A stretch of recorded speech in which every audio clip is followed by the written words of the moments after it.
From 2010 to the current day, Google has never officially launched their Pixel phones in South Africa. The closest we've gotten was the early days when Google had their Galaxy Nexus that they did with Samsung, but nothing since. The frustration, however, is that no one from Google has officially said why we don't get any Google Pixel phones in the country. The closest promise we've ever gotten was from Luke McKend, who was the Google country coordinator for South Africa from 2010 to 2018, where he said that he really wants to bring the Galaxy Nexus to South Africa. Other than that, I've attempted to reach out to the current country coordinator, Kabelo Mokwane, the previous country coordinator, Dr. Alistair Mukwena, and the current managing director of Google Africa, Alex Okosi, but I have not received a response from them. However, that doesn't mean there isn't value at looking at the history of Google phones in South Africa and the 3 points I want to talk about today. Firstly, let's look at how the Google Nexus releases performed in South Africa and show how Google was directly competing with the manufacturers of these phones. Secondly, let's see how much Google actually makes from their Pixels and electronic devices, and does it warrant giving a push into Africa or South Africa at all. Thirdly, let's look at how Google navigates itself in difficult political climates and talk about the potential future of the Google Pixel in South Africa. Hi everyone, welcome back to Life in Tech with SK. I'm SK, and let's dive in.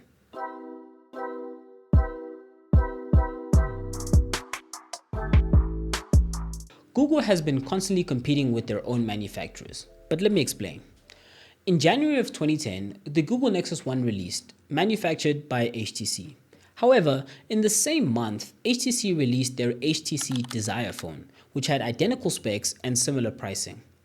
At the time, these phones were competing against the iPhone 4, and the iPhone 4 and HTC Desire already had one advantage over the Nexus 1, in that they could record in 720p video versus the 480p of the Nexus 1. On top of that, the iPhone 4 already had a selfie camera, which both the HTC Desire and the Google Nexus 1 lacked. Suffice to say, if you didn't get the iPhone 4, you would have most likely have grabbed the HTC Desire over the Google Nexus 1, as they were identical phones and the HTC Desire had a better camera. We never officially got the Nexus 1 in South Africa, but we did get the HTC Desire. The next year, 2011, Google switches it up from HTC and decides to team up with Samsung to create the Galaxy Nexus and the Galaxy Nexus S. This time, the collaboration yields a great phone that competes against the iPhone 4 and the iPhone 4S. However, it also again competes with Samsung's own S2 and S3, where the S3 had a bigger battery and a more powerful processor, and the S2 having a better camera at 8 megapixels compared to the Galaxy Nexus's 5 megapixels. We do, however, get the Galaxy Nexus in the country, but we also get the S2 and the S3, and as well as the iPhones that it competes against. This trend continues over and over, where in 2012, Google teams up with LG to create the Nexus 4, competing against LG's Optimus G. In 2013, they get the Nexus 5, which also was produced by LG, but competes against LG's own G2. After the Samsung Galaxy collaboration, we never officially got the Nexus 4 in South Africa or any Google phones after that, with this Business Tech article citing that competitors and distributors in the country weren't interested in the Nexus 4 and instead were sporting the LG competitor in the Optimus G. 2013 until 2017 is dominated by Nokia, BlackBerry, and Samsung. And in 2018, when Google finally uses their own manufacturer in Foxconn, Samsung at this point in 2018 is now the leading market shareholder for an Android-based smartphone in the country, with a market share of 43%. Google has not sold very successfully with their Nexus line of phones in the country, and to this day, we still have not seen a Google Pixel officially sold here yet. This could still be because distributors who used to sell their Nexus phones haven't reached out to Google to look to sell their Pixel phones in the country due to past experiences with poor sales. Or it could be an issue of certification, because people who do have Pixel phones in the country have noted that 5G doesn't work in the country, with a Google product expert saying that cell phone providers would need to reach out to Google to get their devices certified for such features to work.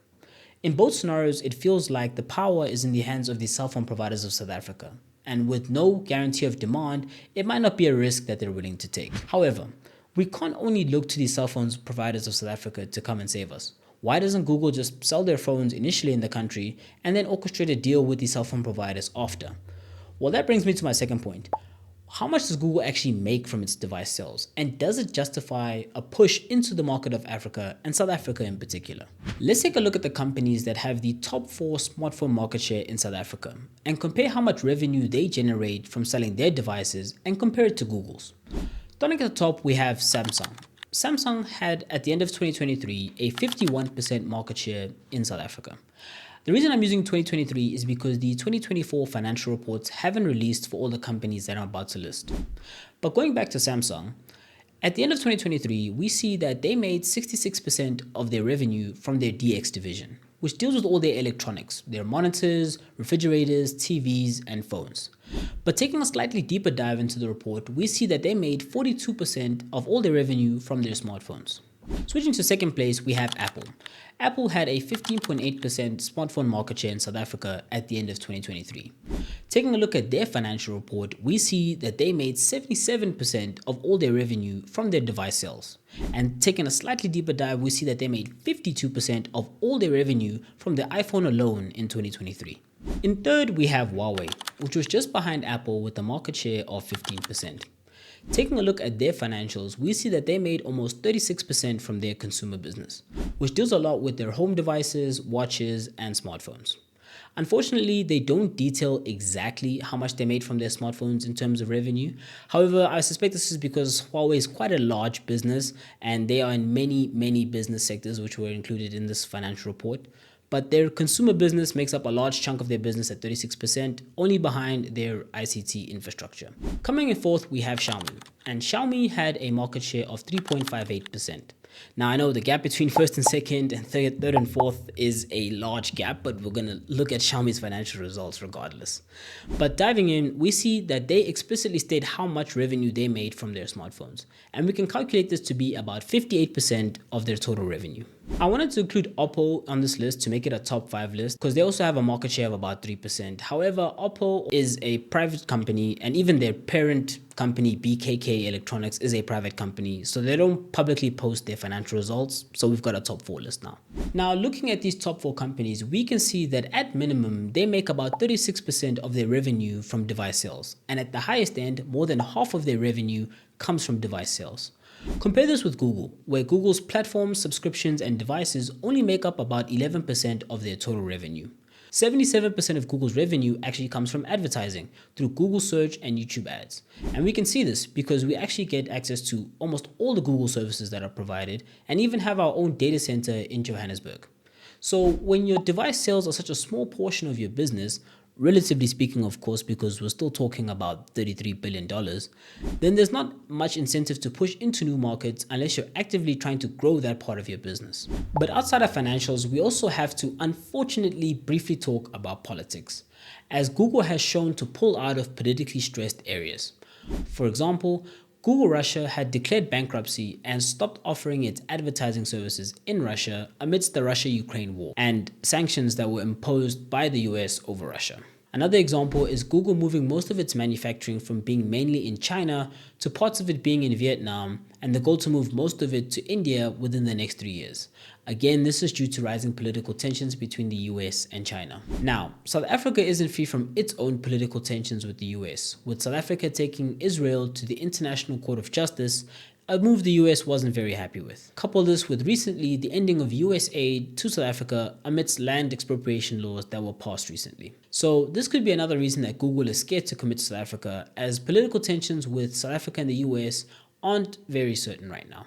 All hope is not lost, however, as Google and Vodafone have just signed a 10-year partnership deal as of October of 2024 that looks to bring new devices, services, and TV experiences for Vodafone customers across Europe and Africa. Now, this is important because Vodafone is the parent company to Vodacom, a local network provider, and Vodafone has about a 65% stake in Vodacom. So this could mean that the Google Vodafone deal could yield some Google Pixel devices for Africa or South Africa in particular. However, this is all up to chance and opportunity. None of this has been confirmed, but I am praying that this is the case. But as you can see, there could be a lot of reasons as to why the Google Pixel phone is not available in South Africa. Going back to the early days of the Google Nexus and the poor sales and lack of interest from distributors locally, the lack of financial incentive compared to Google's competitors to want to push the Google Pixel into new markets, and also maybe the uncertainty of the political tension in South Africa. These look to also all be reasons as to why we don't get any Google Pixel phones in South Africa. I just wish it was confirmed by Google, because I've looked through 15 years worth of interviews and articles and no one has given me a straight answer, which is very annoying. This is just the information I've been able to find and relay to you guys. So if you enjoyed this deep dive, thanks for coming along with me. This was a lot of research and dinging, so I'd appreciate if you leave the like and subscribe if you want to see more tech content. I see Apple just released their iPhone 16e. Might be worth a quick YouTube short or maybe a whole video if it's good enough. But thanks for watching, and I'll see you guys in the next one. Peace.